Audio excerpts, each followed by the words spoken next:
Bonsoir et bienvenue dans 28 minutes. Notre première invitée en cette semaine des femmes sur Arte en a du tempérament et du charisme. Christiane Taubira, ancienne garde des Sceaux, référent totémique de la politique française. J'emprunte l'expression à Claude Askolovitch. Femme, noire, des dom-toms.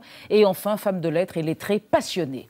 L'actualité, ce sont les nouvelles révélations de Wikileaks qui a publié hier 8761 fichiers secrets de la CIA dévoilant les méthodes affolantes de la centrale du renseignement américain en cheville avec les services britanniques. Des programmes malveillants, malware, ont été élaborés pour nous espionner grâce aux téléviseurs connectés et aux smartphones. Le numérique, facilitateur des vies modernes, est aussi le fossoyeur de nos libertés. Comment échapper à la surveillance généralisée? Enfin, troisième partie de l'émission, nous retrouverons les bambins Mauduit et Saltiel qui évoqueront le destin du musée des arts et traditions populaires et les préjugés racistes d'un magazine People franchement franchouillard. Bonsoir Nadia. Bonsoir Elisabeth. Bonsoir Askolovitch. Bonsoir. À la cravate trumpienne, à moins qu'elle ne soit corbinienne, je ne sais pas. Bonsoir Christiane Taubira. Bonsoir Elisabeth Quint. Madame, monsieur. Madame, comme vous êtes solennelle, nous sommes ravis. Pour la circonstance, je crains que ça ne dure. Je crains que ça ne dure, voire que ça dérape. Christiane Taubira, on est ravis de vous recevoir pour conclure cette semaine des femmes. De toute façon, sur Arte, ouverture permanente, c'est toute l'année les femmes. Néanmoins, on va parler un petit peu des droits des femmes. Dans votre ouvrage, Nous habitons la Terre, il y a une figure féminine et féministe, très étonnante car assez peu citée. C'est peut-être votre figure préférée, Sophie de Grouchy. La philosophe et femme de Condorcet qui a tellement fait pour les femmes, et on le sait si peu. Parlez-nous d'elle. Oui, parce que je trouve que justement, on connaît Condorcet, on ne connaît pas tant que ça Condorcet. Non. Parce que Condorcet, voilà, il s'est engagé, on sait comment il a péri dans sa cellule, mais surtout il s'est engagé sur des sujets majeurs, sur l'instruction publique pour les filles et pour les garçons. Il voulait que l'éducation forme des citoyens difficiles à gouverner. C'est une belle ambition, je la reprends volontiers. Et sa femme. On sait son engagement contre la traite et l'esclavage, mais on ne parle presque jamais de Sophie de Grouchy. Voilà. C'est effectivement son épouse, brillant esprit, qui a écrit elle aussi. Alors il faut savoir qu'à cette époque-là, au siècle des Lumières, les esprits les plus lumineux, les plus brillants, les plus éclatants, Jean Voltaire, qui vivait avec une femme fabuleuse quand même. Revenez à Sophie de Grouchy. Madame de Châtelet. Non, mais c'est pour dire à quel point. Non, mais c'est pour dire à quel point les femmes sont absentes alors qu'elles sont intensément omniprésentes. Présentes. Elles irriguent la pensée des Lumières. Intensément présentes. Elles inspirent ces hommes qui sont sur la scène, qui sont visibles, qui ont traversé la postérité, alors qu'elles ont écrit des choses absolument brillantes, qu'elles ont été des précurseurs, des visionnaires. Donc Sophie de Grouchy en fait partie, et je trouve, voilà, j'ai un bonheur particulier, moi, à la mettre en lumière. Voilà. Alors on la met en lumière et on incite tous nos amis spectateurs à la lire. En attendant, on va retrouver votre portrait, chère Christiane Taubira, votre empreinte digitale, figurez-vous, prise et réalisée par Marc-Antoine de Porrette. On retrouve après. Arrêtez. En tapant Christiane Taubira sur Internet, on découvre votre compte Instagram sur lequel vous nous souhaitez la bienvenue avec un petit coucou. Seulement 13 semaines plus tard, vous laissez simplement ce pupitre vide. Depuis votre démission du gouvernement, vous n'avez plus posté une seule photo. Avant de devenir ministre de la Justice, vous venez au monde à Cayenne, en Guyane, dans une fratrie de 11 enfants. En 1978, vous voilà professeur de sciences économiques, mais aussi militante indépendantiste au sein du mouvement guyanais de décolonisation qu'a fondé votre mari, Roland Delanon. Avec lui, vous lancez 4 ans plus tard le parti politique Walwari, avant d'être élu député. Mesdames, Messieurs les ministres, collègues parlementaires. Le 21 mai 2001, vous faites adopter par le Parlement la loi Taubira qui reconnaît la traite négrière comme crime contre l'humanité. Un tremplin pour la présidentielle où vous êtes candidate pour le Parti radical de gauche l'année suivante. Ma présence rappelle à la France son histoire. Vous obtenez 2,3% des voix au premier tour, ce qui n'empêche pas Nicolas Sarkozy de vous espérer dans son gouvernement durant le quinquennat suivant. Mais vous vous réservez pour François Hollande, avec lequel vous décrochez le portefeuille de ministre de la Justice et de garde des Sceaux. À ce poste, vous défendez la loi ouvrant le mariage aux couples de même sexe qui entraîne une partie des Français dans la rue. Vous subissez aussi des attaques racistes immondes sur les réseaux sociaux d'une élue FN ou de l'hebdomadaire Minute. Opposé à la déchéance de nationalité proposée par François Hollande, vous démissionnez après 3 ans et demi, selon vous, sur un désaccord politique majeur. Il y a beaucoup de monde ici. Il y a un événement. Depuis, vous avez trouvé une place mystérieuse et sans fonction dans l'organigramme de campagne du candidat socialiste Benoît Hamon. Aujourd'hui, vous revenez avec ce livre, Nous habitons la Terre, un essai politique, lyrique, dans lequel vous appelez l'Europe à se ressaisir. Vous souhaitez repolitiser l'économie et redonner aux citoyens sa place dans l'expression publique. Christiane Taubira, si vous n'aviez pas œuvré dans l'action publique, quelle aurait été votre carrière? C'est vrai ça? Quand Nomade. Nomade, c'est une carrière? C'est une aspiration. D'abord, la politique, ça n'est pas une carrière non plus, Bon. heureusement. Oui. C'est son charme. Et c'est aussi sa responsabilité et sa force. Mais oui, non, autrement, j'aurais parcouru le monde pour rencontrer les gens. Et pour leur parler avec Et les votre écouter. faconde. Et les écouter surtout. Alors, quand vous étiez jeune, est-il vrai que, encore étudiante, vous teniez des permanences du planning familial? Absolument. Pour dire que votre investissement dans les luttes féministes remonte à votre post-adolescence. Oui, d'abord, il y a très très longtemps que j'étais enfant, lorsque j'ai perçu la situation des femmes, mais de façon intuitive, évidemment. Je n'étais pas capable ni de conceptualiser, ni de saisir. Je l'ai perçu à travers la figure de ma maman, une femme puissante et à la fois douce et tendre, mais un volcan au fond d'elle-même. Je l'ai perçue dans des situations un peu ambiguës et parfois même un peu opaques sur ma grand-mère, par exemple. Et j'avais 8 ans lorsque j'ai compris un jour que je devais être solidaire des femmes. Voilà. J'étais face à une situation et j'ai compris que je devais me taire là, ce jour-là, à ce moment-là, parce que l'intérêt des femmes qui étaient en cause était que je me taise. Donc voilà, je crois que je porte ça en moi, parce que, pas seulement intuitivement, hein, la réalité vous rattrape et la démonstration est faite au quotidien que malgré leur puissance, malgré ce qu'elles représentent dans le monde et à travers l'histoire, les femmes subissent encore de l'oppression. En politique, le sexisme, vous évoquez les vulgaires. C'est un mot bien choisi dans votre essai pour dire à quel point le sexisme en politique relève de la vulgarité, de penser. Absolument. C'est désolant. D'abord, c'est de l'ignorance, c'est de la bêtise. D'abord, c'est une vanité qui n'a aucun fondement. Parce que ceux qui sont sexistes, souvent sans le savoir d'ailleurs, c'est qu'ils raisonnent sur des clichés, sur des stéréotypes. Ils sont juste bêtes, hein, même si ils savent des choses par ailleurs, mais ils ne savent pas des choses essentielles de la vie et de la vie en société. Donc oui, le sexisme, il est inqualifiable en fait. Absolument. Claude? Est-ce que vous avez d'autant plus été visé par les vulgaires que votre manière de vous exprimer, vos recherches presque littéraires quand vous parlez politique, vous éloignent du commun, de la foule, des gens pour qui la politique se résume à 300 mots de vocabulaire usuel? Est-ce que ça énerve d'autant plus une femme, et peut-être une femme noire, qui parle aussi bien? Peut-être, mais c'est leur affaire. C'est leur affaire, parce qu'il y a un amour de la langue qu'on trouve dans les milieux modestes. Moi, je n'ai pas de difficulté lorsque je m'exprime. Je respecte tout le monde lorsque je m'exprime naturellement, parce que je suis dans un rapport de sincérité et dans un rapport de respect. Donc, quel que soit le public, je m'exprime de la même façon. Et je ne perçois pas ni de mépris, ni de distance, ni de suspicion dans les milieux modestes. Et d'ailleurs, nous savons bien que dans les milieux modestes... Je parlais de la vulgarité du monde politique.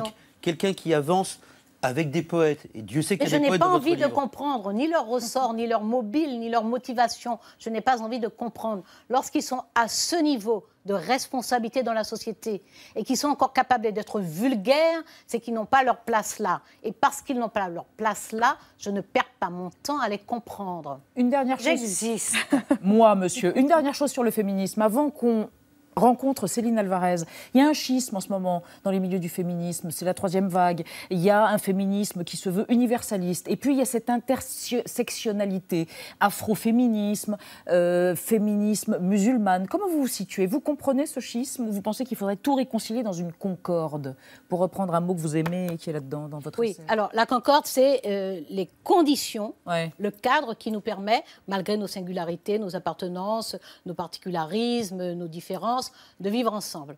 Mais je ne rêve pas d'une société complètement paisible, où il n'y a pas de débat, où il n'y a pas de confrontation. Il faut du conflit. Hein. Voilà, l'avenir est déterminé par la discorde. Hein.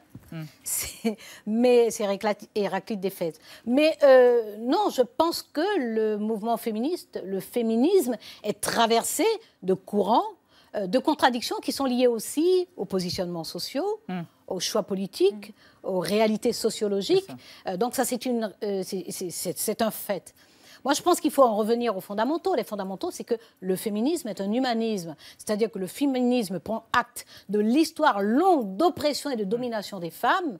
Le féminisme prend acte d'une culture de résistance et donc d'inventivité, de créativité. De combat. Et de défi. Et de combat. Absolument, de combat, bien sûr.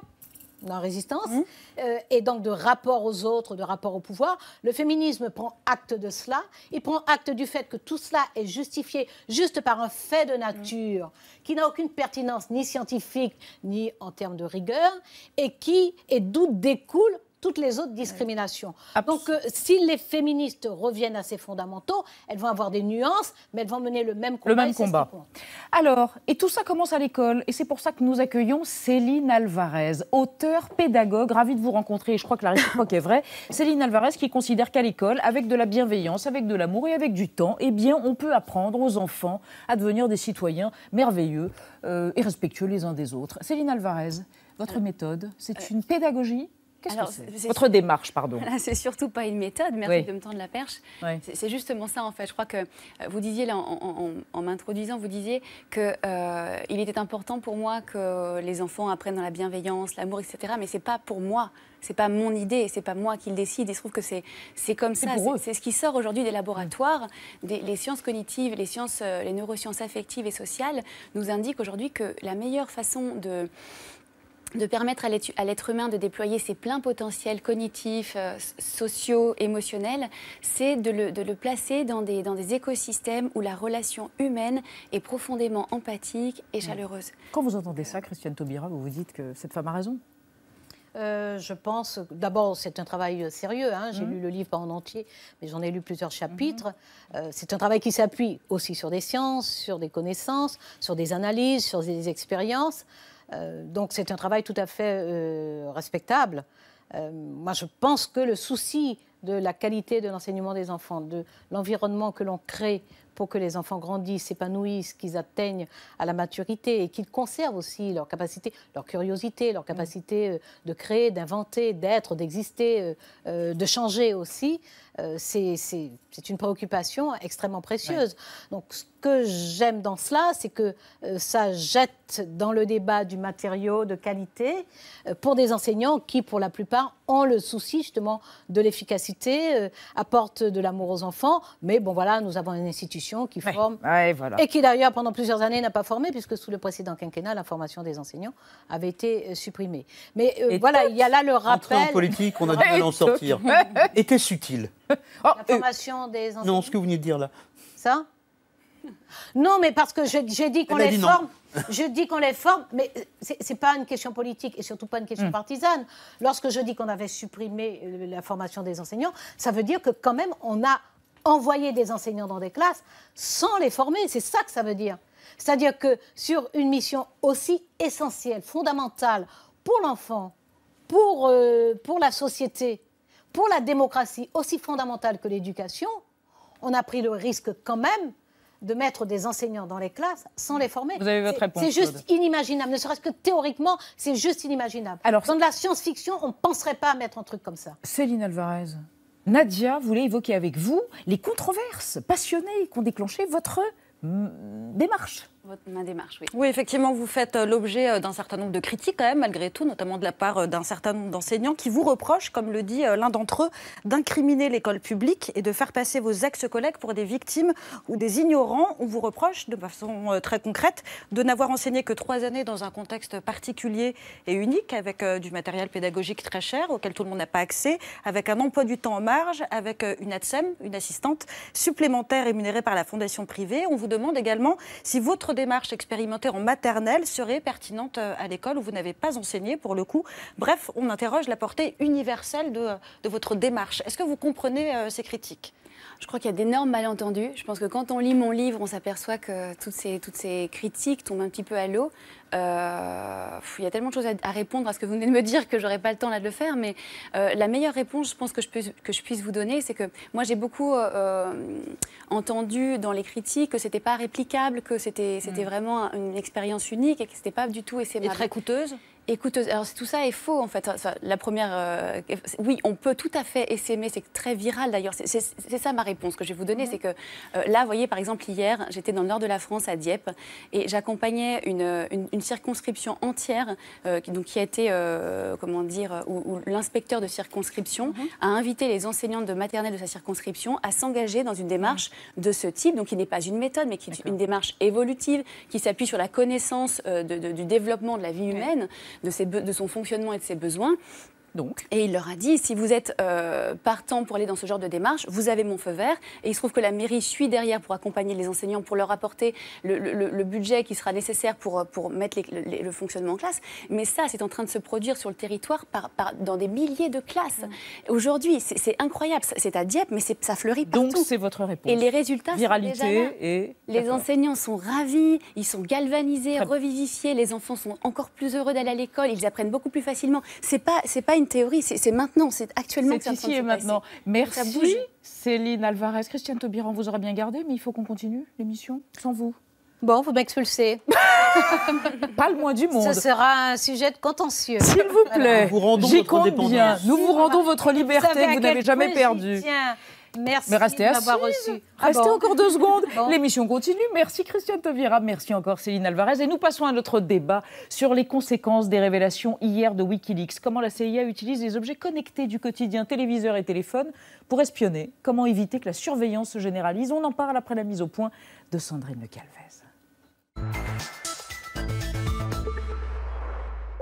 Des smartphones et des conversations privées piratées à distance.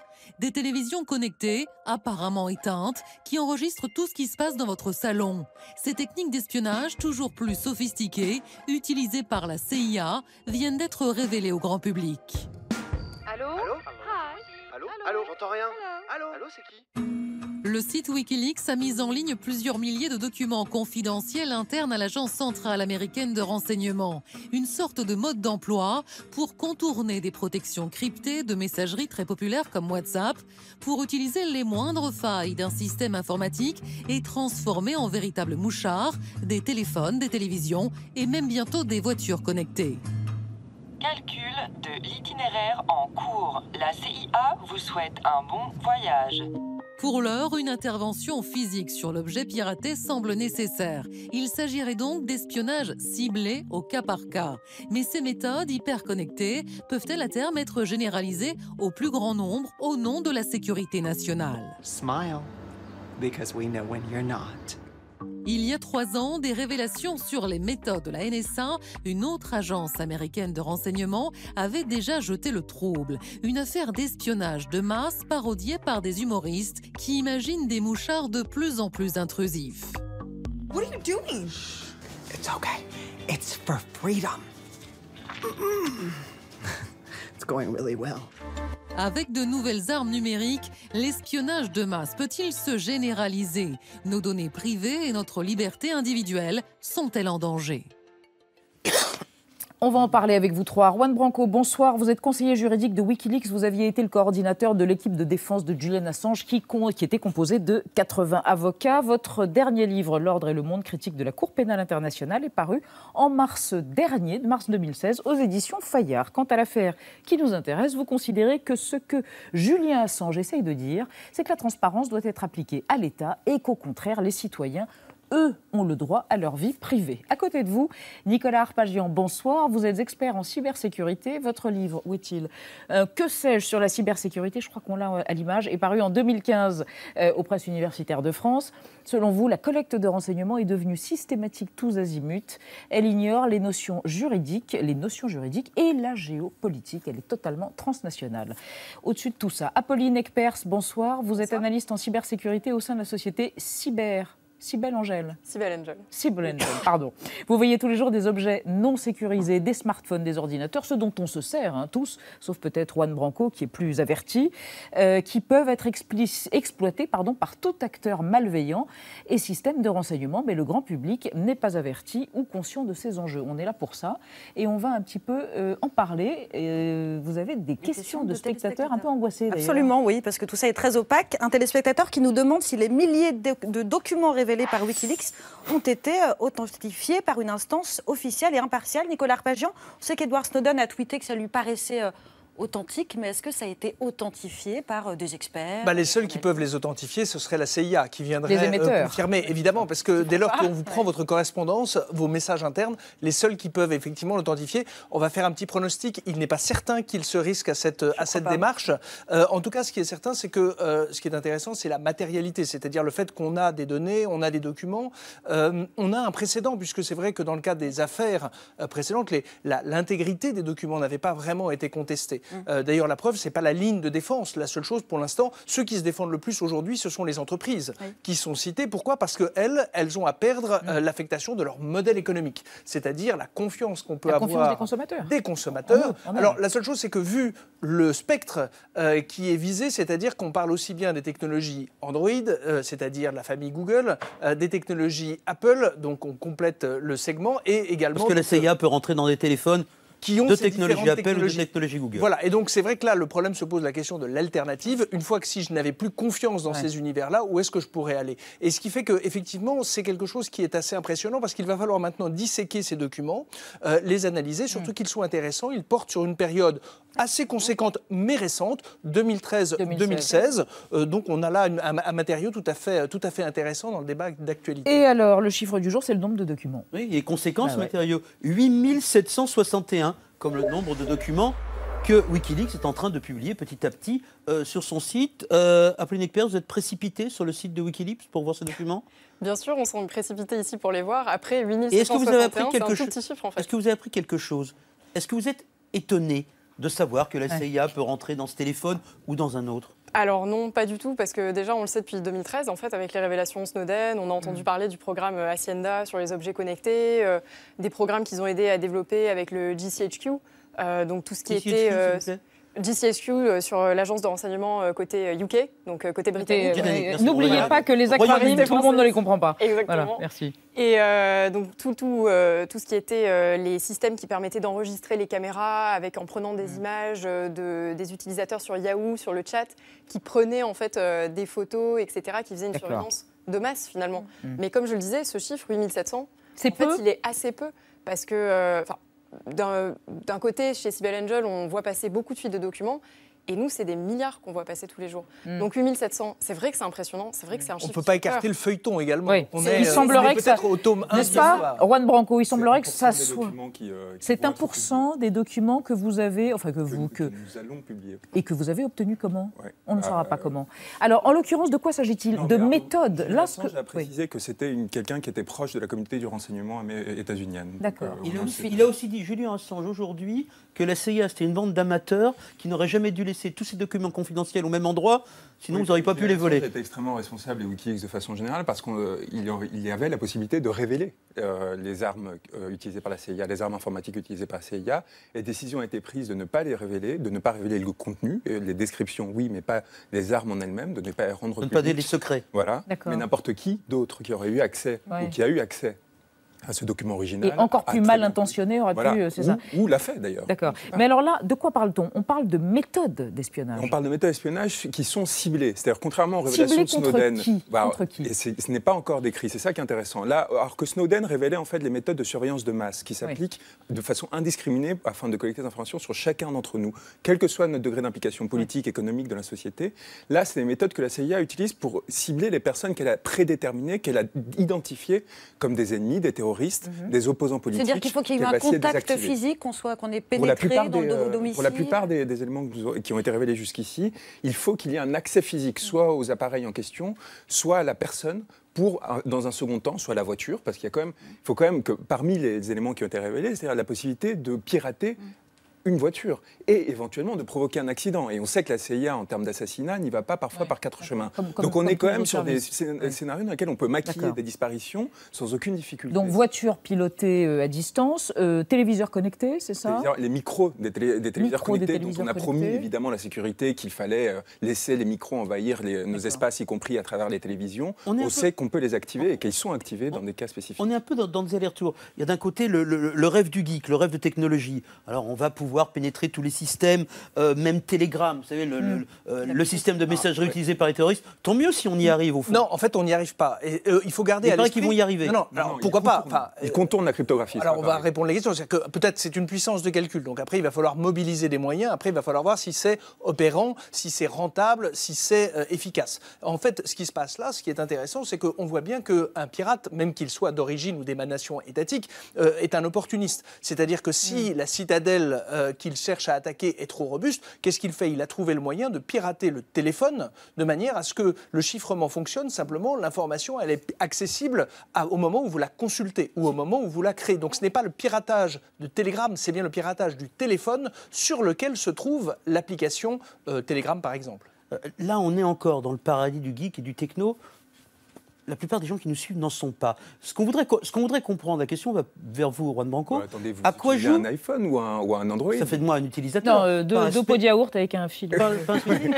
Oui, mais donc vous êtes potentiellement ciblé. Quel est l'objectif comme n'importe quel citoyen? de Wikileaks? Voilà.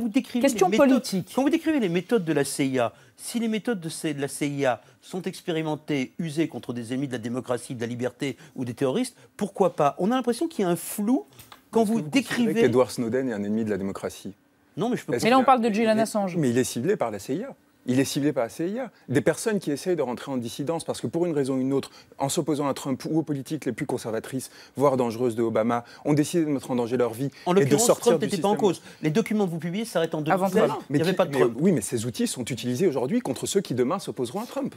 Juan Branco. On peut réduire la question au terrorisme à chaque fois. C'est une façon d'essayer d'évacuer Ce qu'on voulait faire, c'était poser une question sur les implications politiques et notamment le rôle, vous n'êtes pas sans savoir, et pour cause, qu'il y a eu une forme de suspicion autour du rôle de Julian Assange avant et pendant l'élection présidentielle américaine. Je trouve qu'aujourd'hui, cette publication est la meilleure des réponses. D'une part, la meilleure des réponses prouvant quoi? D'une part, sur la rigueur de la publication, c'est-à-dire que les informations ont été soigneusement sélectionnées. Il y a un effort pour protéger un certain nombre d'informations qui auraient pu être dangereuses si elles avaient été révélées. Donc ça répond d'abord à la première critique qui était vous révélez tout en masse, sans aucune discrimination, sans faire attention. La deuxième, sur les liens potentiels avec l'administration Trump et la Russie. Non, les liens potentiels avec la Russie, et puis une volonté de saper une démocratie. Et une volonté de saper une démocratie éventuellement. Ce que fait Julian Assange, ce qu'il fait depuis 11 ans, c'est révéler des documents qui révèlent des abus de pouvoir, en l'occurrence sur Clinton, c'était de la corruption, ou que ce soit contre n'importe quel pouvoir. Y compris en Russie, y compris les abus de pouvoir et la surveillance par exemple, russe. Et les alliés russes, avec notamment sur Bachar el-Assad, parce qu'on a beaucoup critiqué Julian Assange sur sa position sur la Russie, etc.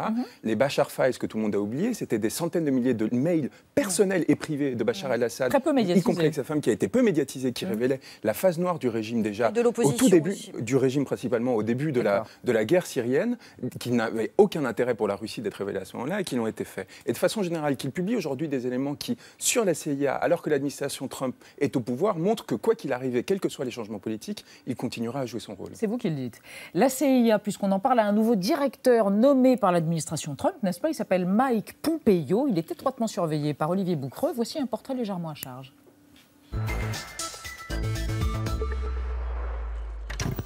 Ils sont au centre de l'histoire et méritent forcément quelques déboires. Les murs de la CIA ont de grandes oreilles, mais celles de son nouveau directeur sont-elles musicales, sensibles ou juste décollées? Pour le savoir, envoyons tous un tweet à Mike Pompeo. Laissons tranquille un instant Louis Finn de Mickey, récemment nommé par Donald, pour nous intéresser à son regard qui tue. Ce n'est pas pour rien, en effet, qu'on surnomme cet ancien militaire le Faucon. L'animal n'en reste pas moins un rapace. Forcé d'admettre que le talent de cyberespion du nouveau boss de l'agence centrale n'est pas celui d'une buse, reconnu par tous, même par les démocrates. So help me God. So help me God. Et ce n'est pas une double, mais plutôt une multitude de vies que Mike Pompeo a déjà vécues avant de piloter la CIA. Major de promo à West Point, étudiant à Harvard, avocat, chef d'entreprise, puis représentant à la Chambre, soutenu par le Tea Party. La tasse de thé de ce farouche opposant de l'administration Obama-Clinton, c'est justement l'expansion du système de surveillance. À 53 ans, toutes ses dents et beaucoup d'argent, celui qui a défendu des convictions traditionnelles contre l'avortement se contredit aujourd'hui sur l'usage de la torture. Il serait prêt à réexaminer l'interdiction actuelle du waterboarding, méthode pas très orthodoxe de simulation de noyade, si elle entravait la collecte de renseignements vitaux. Nous devons maintenir une position agressive et aborder le problème de cette grande menace. Pour lui, tout est bon, même dans le cochon, pour écraser les terroristes. Il a apporté son soutien à l'époque au programme de surveillance de la NSA, et déclaré que Snowden méritait la peine de mort. On peut se demander quelle punition il réserve à Julian Assange. Merci Olivier Bouquereux. Claude Askolovitch. Apolline Ekpers, est-ce que nous sommes des individus qui nous livrons nous-mêmes aux menaces qui peuvent être incarnées aussi par un État, parce que nous sommes trop connectés et pas assez informés? Bien sûr, et c'est une problématique de tous les jours, comme vous le disiez juste avant. Tout le monde a un smartphone. Tout le monde a un téléphone, tout le monde utilise son ordinateur, que ce soit dans sa vie sociale, que ce soit dans sa vie familiale, que ce soit dans sa vie professionnelle. En fait, vous avez besoin d'Internet. Et en fait, l'utilisateur lambda, comment est-ce qu'il va choisir son produit connecté? Il va regarder, est-ce que ce produit, il me permet d'échanger mes données rapidement, de les décentraliser, d'échanger avec tout le monde, etc. Et il ne va pas regarder la contrainte de sécurité. Pourquoi? Parce que la contrainte de sécurité, c'est une contrainte, justement. Mais pardon, mais parce qu'a priori, je devrais avoir confiance dans un gouvernement démocratique, le mien, celui des États-Unis, et que je devrais pouvoir vivre tranquillement sans penser que je suis espionné tout le temps. Le problème, c'est la culture de la trace de la donnée numérique. C'est-à-dire qu'avant, quand vous commettiez un acte, vous alliez lire un journal, vous vous déplaciez à un endroit, ça n'engageait que vous au moment où vous le faisiez. La seule chose, c'est que maintenant, on est dans une économie numérique qui laisse des traces systématiques. Oui. Ces traces peuvent être stockées, elles peuvent être croisées, et effectivement, elles permettent de tirer des conclusions quant aux gens que vous avez rencontrés, aux propos que vous avez tenus et éventuellement aux informations que vous avez recherchées. Il s'avère que ce monde-là n'a pas d'équivalent par rapport à notre histoire, puisqu'il y avait une espèce d'oubli social qui permettait soit une paix, soit au contraire une impunité, ça dépend d'une question de point de vue, mais effectivement, on est sans équivalent. La seule chose, c'est là où justement, quand le particulier se dit « je ne suis pas visé, je ne représente pas d'intérêt », il y a deux bémols. La première chose, c'est que en fait, la collecte de la masse permet d'avoir cette information centralisée même à l'échelle d'un pays. Et deuxièmement, dans le cadre des attaques, quelquefois, on va s'intéresser aux particuliers pour attaquer l'entreprise, l'administration. Je prends l'exemple de cette attaque qui a visé la présidence de la République française, Palais de l'Élysée. On est l'attaquant, il s'avère que là sont les États-Unis, puisque le patron de la NSA l'a admis. Il est passé par un collaborateur du président qui avait un compte Facebook. Et c'était plus simple de pirater via le compte Facebook que de s'attaquer à la robustesse du système d'information de la présidence. Donc on voit que l'individu isolé peut être un point de faiblesse pour attaquer une entité plus conséquente. Alors, un à propos parfait, vous parlez des hommes politiques français et de l'Élysée. Parlons des hommes politiques français et de leur usage de leur smartphone. Sont-ils véritablement conscients et prudents? Eh ben, la réponse est non, et pourtant ce sont des cibles de choix, parce qu'on se souvient, l'an dernier, on avait appris grâce à Wikileaks, encore eux, que le numéro de téléphone de François Hollande figurait sur la liste des écoutes de la NSA. Avant lui, Nicolas Sarkozy, Jacques Chirac, Laurent Fabius avaient été écoutés par l'agence américaine via les Allemands, et pourtant les hauts dirigeants français continuent à ne pas protéger leur communication au quotidien, alors que depuis 2010, ils ont accès, ils disposent d'un téléphone entièrement sécurisé, le fameux téléphone Théorème qui est fabriqué par Thales. Il est français, de la puce au logiciel, il permet de chiffrer les données. Encore faut-il qu'on s'en serve, parce que ce téléphone, il est littéralement boudé par les responsables. Il est un peu moche, il est très lourd, il est à clapper, il n'est pas tactile, il n'a pas de répertoire, il est très lent. Nicolas Sarkozy aurait refusé de s'en servir parce qu'il faut 30 secondes pour le mettre en route, et il aurait trouvé ça insupportable.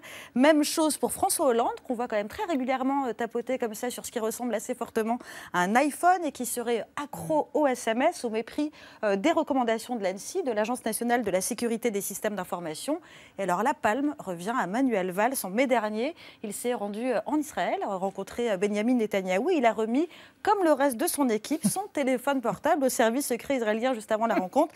Après la visite, étrangement, ces téléphones présentaient des anomalies. Nicolas Arpagian, qu'est-ce qui se passe dans la tête des politiques? Ils sont naïfs, ils sont hors sol, ils sont ignorants? Ils sont politiques. On prend une analogie, les États-Unis avec le Secret Service. Le Secret Service, le président des États-Unis, chef de la première armée du monde, ne sortira pas de sa voiture si l'officier du Secret Service ne l'autorise pas à quitter son véhicule, parce qu'il a autorité sur lui pendant cette séquence-là. Dans notre système français, le politique est souverain, presque de droit divin, et donc il considère que la règle, vous parliez de Manuel Valls a signé certaines des circulaires les plus rigoureuses et d'appel à la discipline concernant les hauts fonctionnaires et le recours à la téléphonie chiffrée. Manifestement, il y a un décalage entre les consignes données et Est-ce qu'ils ne nous mettent pas en danger, nous, en se comportant comme ça? Alors, en tout cas, ce qui est certain, c'est que, en clair, ça ne sert à rien de protéger des messages dans les ambassades, que ça aille jusqu'au Quai d'Orsay, pour qu'à la fin, le ministre réclame d'avoir sur son iPad les télégrammes diplomatiques. On a des cas de candidats à l'élection présidentielle actuelle qui ont demandé, quand ils étaient ministres, de transférer sur leur boîte Gmail des messages ministériels, parce qu'effectivement, c'était plus facile, c'était plus efficace. Bon, effectivement, on peut imaginer toutes les limites en matière de sécurité. Alors, Juan Branco, la transparence doit être appliquée aux États et la vie privée des citoyens doit leur être garantie. Comment fait-on? Quel on renverse le parade. paradigme qu'on a tenté, qu'on essaie d'instaurer, c'est Concrètement, ça veut dire que quoi? l'intrusion dans l'intimité des individus et des citoyens doit rester l'exception et pas devenir la règle pour des raisons de sécurité algorithmique, etc. Et vous savez bien que c'est le contraire. Y compris avec les GAFA, nous donnons c'est un choix de paradigme pleinement politique. nous donner. C'est un choix que nous faisons aujourd'hui de nous laisser imposer ce modèle et c'est un choix aussi à nous en tant que citoyens de nous mobiliser pour que ce modèle ne nous soit pas imposé. Aujourd'hui, il y a des personnes chez Wikileaks qui risquent leur vie pour à chaque fois révéler l'atteinte, l'ampleur des atteintes que nous sont faites et que nous souffrons comme citoyens. La dernière, et on parlait justement de la trahison dont on pourrait parler des hommes politiques, c'était que lorsqu'il y avait eu ces révélations sur le téléphone portable du président de la République, il y avait eu aussi le lendemain ces révélations qui étaient passées beaucoup plus inaperçues. Et là, il y a une responsabilité de la presse, parce qu'y compris ces révélations ici en France, ont fait objet d'un traitement, à part peut-être ici sur ce plateau, franchement hallucinant par rapport. Le monde entier a fait sa une sur ce sujet. A été unanime, sauf la France. En France, la Chine a aucun attaqué sujet. les États-Unis verbalement, très durement. Mais la presse, moi je parle du travail de la presse. Dans le monde entier, les principaux titres de El País au New York Times, en passant par le Washington Post, etc., on fait une sur les révélations. En France, c'était en plein milieu du journal perdu à la fin. Et donc, quand on avait fait des révélations sur la France en particulier, et sur le fait que n'importe quelle entreprise qui faisait participer à un appel d'offres supérieur à 250 millions d'euros partout dans le monde faisait l'objet d'un espionnage systématique par les États-Unis afin de saboter cette offre pour qu'une entreprise américaine gagne, aucun commentaire. Ça n'était pas relayé. Et aucune réaction de la classe politique française. Bon. Combien de milliers d'emplois ont été détruits à cause de ces procédures? Bon, et ben ce sera le mot de la fin pour ce débat. Et heureusement que nous sommes là. Je vous dis ça avec la modestie qui me caractérise. Merci. Et d'une femme peu connectée. Absolument pas. Absolument peu connectée. J'ai un silex. Merci à tous les trois. On va retrouver dans un instant messieurs Maudieu et Saltiel à propos du musée des arts et traditions populaires et des coutumes vestimentaires du Swaziland moqué par une gazette People un peu idiote. Mais d'abord des intox. Ce soir, Emmanuel Macron, candidat En Marche à la présidentielle, serait par l'Arabie Saoudite selon la députée FN Marion Maréchal Le Pen. En 20 minutes, un tweet de Marion Maréchal Le Pen a été retweeté plus de 200 fois. Problème, l'information qu'elle critiquait était complètement fausse. 30% de la campagne de Macron financée par l'Arabie Saoudite. Nous exigeons la transparence, affirmait la députée FN en renvoyant vers le site lesoir.info. Dans ce qui se présente comme une dépêche AFP, on peut lire qu'un membre du PS belge annoncerait que Riyad soutient Emmanuel Macron à la présidentielle 2017 et que le Royaume d'Arabie Saoudite a décidé de financer plus de 30% de la campagne d'Emmanuel Macron. La députée a vite supprimé son tweet, mais la fausse info a malgré tout été reprise très rapidement par les comptes Twitter de soutien à Marine Le Pen et à François Fillon, mais aussi par le site d'extrême droite identitaire F de Souche. Quelques jours plus tôt, un autre site de fake news avait lui aussi publié l'information. Le député belge cité avait alors démenti sur Twitter être à l'origine de cette déclaration. Et pour cause, le site lesoir.info est en fait un clone du site d'information du quotidien belge Le Soir, dont la véritable adresse web est lesoir.be. Les designs de l'original et de la copie sont en tout point les mêmes, seule l'adresse internet et le contenu de l'article changent. Le compte Twitter du vrai journal Le Soir a de son côté prévenu les internautes ayant partagé l'article qu'il s'agissait d'un fake. On a beau être belge, avec les fake news, on ne rigole pas. Merci, bravo des intox. Bon, ce qui est là n'est plus là. Je parle des cheveux. Bon, bonsoir François-Xavier. Bonsoir Xavier. On va parler de alors, il y a eu la Fondation Vuitton pour l'art contemporain. Elle est toujours là, au jardin d'acclimatation. Et voici maintenant, vous dites, la maison Vuitton pour les talents du patrimoine, puisque Bernard Arnault a reçu donc la concession, d'une certaine manière, du musée des arts et traditions populaires qui était à l'abandon depuis 12 ans. Oui, c'est ça. Ça fait depuis 2005 qu'il est fermé. C'est parti au Mucem. Voilà. C'est parti au Mucem à Marseille. Et vous avez voulu revenir aux origines de ce musée des arts et traditions populaires quand le folklore était à la mode. Oh, le folklore, c'était magnifique. Nous allons à Paris le 23 août 1937, quand s'ouvre le premier congrès international de folklore. Oui, Paris vit alors au rythme de la grande exposition universelle qui se passe plutôt au Trocadéro, dans ces coins-là, les beaux palais de Chaillot et de Tokyo. Et toutes les nations confrontent un peu leur point de vue, leurs interrogations du moment. Et il y a un sujet qui revient sans cesse dans les débats, c'est le folklore. Aujourd'hui, pour faire simple, on parlerait des arts et traditions populaires. Et là, mazette, les Français se rendent compte qu'ils n'ont pas de musée de ce type. Non, parce que chez nous, un musée, c'est fait pour les grandes œuvres d'art, les grands tableaux, c'est pas pour les rabots à main et les les bidons de lait. Hein. Pourtant, voilà un petit moment que les historiens qui étudient la culture rurale s'interrogent. Parce que les campagnes sont en pleine transformation et ils se rendent compte que bientôt ces arts et traditions populaires vont complètement disparaître. Il faut en laisser une trace. Alors le dossier est confié à un muséologue. Il s'appelle Georges-Henri Rivière et il trouve ça alors, absolument passionnant. C'est un grand professionnel. Hein. Il voyage dans toute l'Europe. Il va visiter les expériences chez nos voisins et il trouve des centaines de musées de ce type, les Heimatmuseum en Allemagne, des musées d'histoire locale. Et bien voilà l'exemple à suivre. Un petit souci, c'est que dans les années 30, ces musées sont tombés sous la coupe du pouvoir nazi qui les utilise comme des outils de propagande pour magnifier la race allemande. Et il faut tout le talent de Georges-Henri Rivière pour prendre ce qui est intéressant dans l'exemple allemand, mais pour en faire une œuvre humaniste. Et c'est ainsi qu'est créé chez nous, en 1937, le musée des arts et traditions populaires. Mais paradoxalement, ce musée est mis sous la lumière à l'ombre du régime de Vichy, qui lui aussi l'utilise en guise d'outil de propagande. Et ça ne marche pas, non, parce que désormais, le musée est aux mains de scientifiques honnêtes. C'est pour ça que ce musée est glorieux. Alors, pour terminer, vive les arts et traditions populaires, vive Saint-Marcel, vive Barjol et vive le bœuf gras. Voici que se renouvelle à Barjol, en Provence, l'ancienne coutume de la Saint-Marcel, où en cortège, on conduit le bœuf gras vers les bûchers qui le rôtiront. Et évocation d'un temps gargantuesque où chacun pouvait, chaque jour, et chez le plus simple bistrot, s'offrir cette chose si rare, un beefsteak aux pommes. Le beefsteak aux pommes. Le beefsteak aux pommes. Pas de beefsteak aux pommes. Mais chez Gala, le quotidien, non, c'est quoi? C'est un hebdomadaire.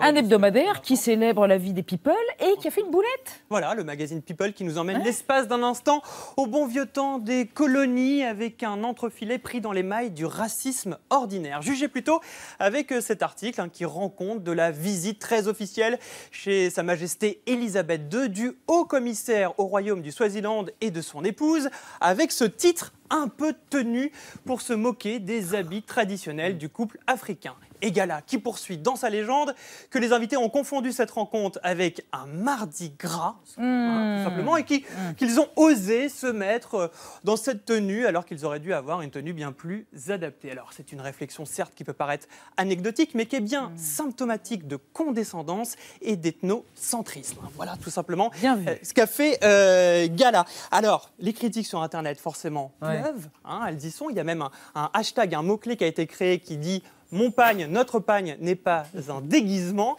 Et on a d'ailleurs Alain Babancou qui est venu ici, qui lui aussi rentre un peu dans la danse et parle d'ignorance criarde et même de propos qui reviennent vraiment au temps des colonies. Alors Gala forcément est acculé, ils vont s'excuser, ils vont dire que les propos sont plus que déplacés, voire même inexcusables. Mais ce n'est pas la première fois que le groupe de presse dont ils dépendent, Prisma, s'était amusé, était tombé dans la stigmatisation. C'était en 2015 lorsqu'ils avaient pris une photo d'Omar Sy, le comédien qui jouait le clown Chocolat, qui pour eux frisait le ridicule. On va le voir. Pourquoi? Car il avait tout simplement osé, le pauvre, se laisser pousser les cheveux pour jouer le clown Chocolat, donc il frisait le ridicule. Et même pour Voici, il qualifiait cette coiffure de terrifiante. On voit que le journal a justement un petit peu de mal à tolérer la différence. Un petit problème, donc on le voit bien, de Gala à Voici, cette presse manque autant de tenue que de retenue. Que d'ouverture. Merci mes amis. Pourquoi ils ont du mal de la robe de la reine d'Angleterre?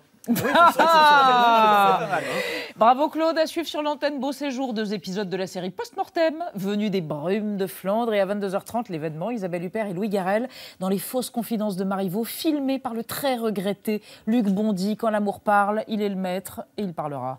À demain 20h05 avec le club. On se quitte en musique, ça c'est pour Christiane Taubira avec l'idole d'Aina Washington, This Bitter Earth.